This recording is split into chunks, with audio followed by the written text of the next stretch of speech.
Our next speaker is Dr. Hamra. He'll be talking about confocal microscopy as a diagnostic tool for infectious keratitis.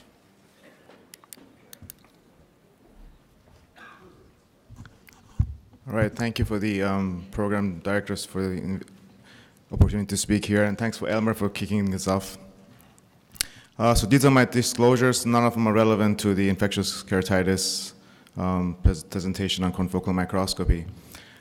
So there's currently 2 confocal microscopes that's been used. None of them are currently actually available for commercial use right now, but the Heidelberg will be available soon again. There's a slit scanning confocal microscope which uses the white light to visualize the structures in the cornea, and there's a laser scanning confocal microscope which basically uses a 600 nanometer laser in this case. The structures can be visualized layer by layer at the 1 micron resolution, from the epithelial to the subbasal nerves, immune cells, Bowman's, stromal keratocytes, and the endothelial cells. The technology we use usually is the laser confocal microscope, which visualizes the cornea, the optical sections with 1 micron resolution. You can basically get these patients done on fast or oblique, depending on how it's necessary for infectious keratitis in this case. The current diagnostic approach for infectious keratitis are several. There's cultures, which is the gold standard still, which gives you a definitive diagnosis. However, it's slow and can take up to weeks. It can be difficult to obtain when it's deeper in the tissue, and it can be low yield with more in-depth infections such as Acanthamoeba and fungal keratitis. There's PCRs, which can have to be sent out. They have a good sensitivity and specificity. However, they require corneal scraping, and they're not always positive either. Definitive diagnosis can be obtained with corneal biopsies in cases when everything is negative, and there can be sampling errors, however, and it's very invasive. And then lastly is the in vivo confocal microscope that Dr. Tu started, and basically the good thing is it's rapid, it's same day, and it's also the least invasive one.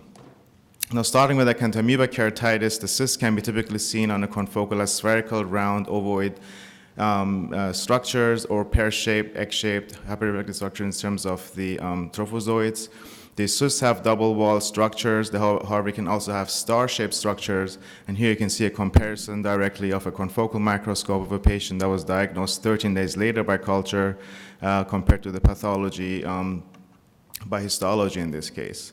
Trophozoites are difficult to see on the confo scan. That's why, Elmer, you don't see them usually. But the laser confocal can visualize them much better. You can here see the egg and pear-shaped structures. They usually come in clusters and are not as spread out. And they're usually seen in untreated patients. Once you start treating them with medications against Acanthamoeba, you can see them anymore because they start insisting in this case. Nevertheless, all of them can be difficult to compare in terms of comparison to immune cells, like here in the middle slide, or epithelial nuclei here on the right slide. And here you can see the Acanthamoeba cyst in the stroma, which are easier to see in the stroma than the epithelium because of that. Comparing the these cysts and trophozoites, as Elmer mentioned, that cysts can be seen best in clusters or in chains here, which are more pathognomonic. However, once you see these clusters or chains, they're usually more of a sign of a poor prognostic factors, as has been shown by Labé et al., because this is a sign of proliferation or lack of response to therapy. So in this case, either surgical management is indicated or change in therapeutic intervention. The sensitivity and specificity are overall good. However, while the specificity is over 76%, the sensitivity can be lower. A couple of papers recently from the Moorfields and Massainier have been shown that if there is a less experienced observer, these sensitivities actually go even further down. In terms of following these patients with confocal, it has been shown that the cyst density goes down once you treat the patient. It can be used for monitoring, and in our own experience, the rate for required surgical intervention has gone down by following these patients. In terms of fungal keratitis, these can be distinguished based on species potentially. You can see these filamentous structures in Fusarium, Paecilomyces, which is more curved, or in Candida parasilosis, which more looks like the bubbles. Labeda also showed that there's a change in angling of these. So you can see that the Aspergillus comes more in a 45-degree angle here, while the Fusarium comes in a 45-degree angle. The hardest one to see are the Candida albicans, which are more like sausage or sausage-shaped or cigar-shaped structures in the stroma, but these are the hardest one to see.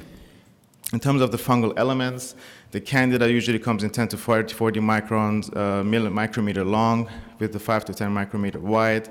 The filamentous structures can be from 5 to 10 in terms of width, but they can be quite long, up to 400 microns in length, going through the whole image, as we can see. It can be difficult to distinguish them for the inexperienced observer to corneal nerves, and here you can see the filamentous structures compared to corneal nerves in the bottom.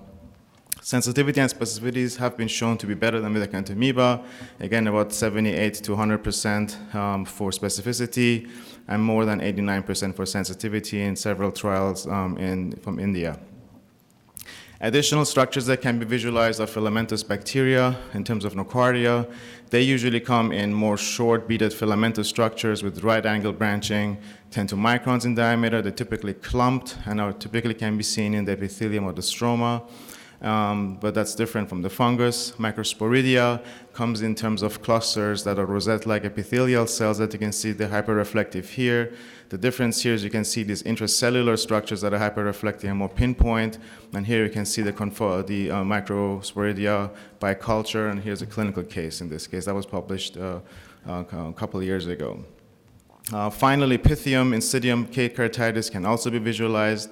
It's a hyperreflective double-walled filament varying in size. They come in two shapes by confocal microscope. One is beaded and string-like, 3.5 to 7.5 microns, and the other ones are slightly smaller. Here are the beaded ones, and here are the more thin ones, and here's basically a picture from the culture showing the similarities that can be visualized. The benefit here is that Pythium typically doesn't respond to antifungals, and so usually a surgical indication is advocated. Bacterial keratitis doesn't show anything specific, so here you can see a culture plate on the right, but we can actually not see any bacteria otherwise beside the nocardium. So in summary, Acanthamoeba and fungal keratitis can be diagnosed rapidly. There's a decrease in cysts and fungal elements observed with treatment. Chains or clusters of cysts are a sign of proliferation. Use of confocal for rapid diagnosis is indicated, and it may aid in diagnosis of nocardia, microsporidia, Pythium, keratitis, etc. Finally, what I wanted to mention is that we can also see the inflammatory changes in the cornea that we've seen here.